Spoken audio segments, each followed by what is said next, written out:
Hey guys and gals, how you doing? We'll review another Indonesian horror movie, and this time it's the the Queen of Black Magic. And let me also mention I did review the original one a few years back, and I highly enjoyed the original ones. I know something about Indonesian horror movies in this era. They're kind of making their own work lately, just like any other country doing horror remakes. What else is new, right? This is one of them, and I did review Satan's Slaves, the original. I'm not sure I reviewed the remake though.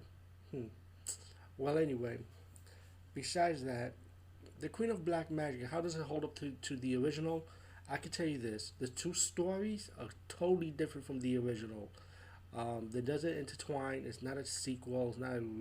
I don't know if I could count it as a remake or a reboot because the only thing that's different is just they borrowed the title from the original. And when you look at the end credits, it kind of pay homage to the original movie though.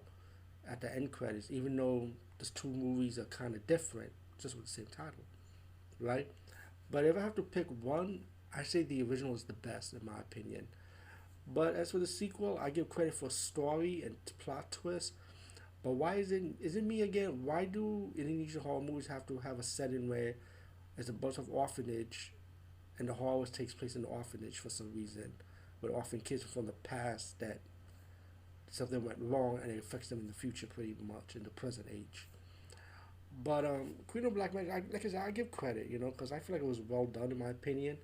It kind of has like a slow pace here and there, but to get to the point, it's about these orphan kids that got invited to come back to their old orphanage where they grew up from, and they all grew up. They all have families, loved ones, pretty much.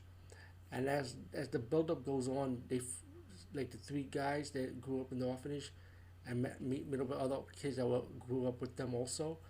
They start knowing something crazy going around, especially with the kids. Start knowing something creepy, something like a old witchy woman running around. You have a flashback about this woman that burned down her kids burned down the three orphan kids by using black magic. Um, they also spot a bus with a bunch of dead children, and then you start wondering like, okay, what the hell's going on? It's kind of weird. It's confusion.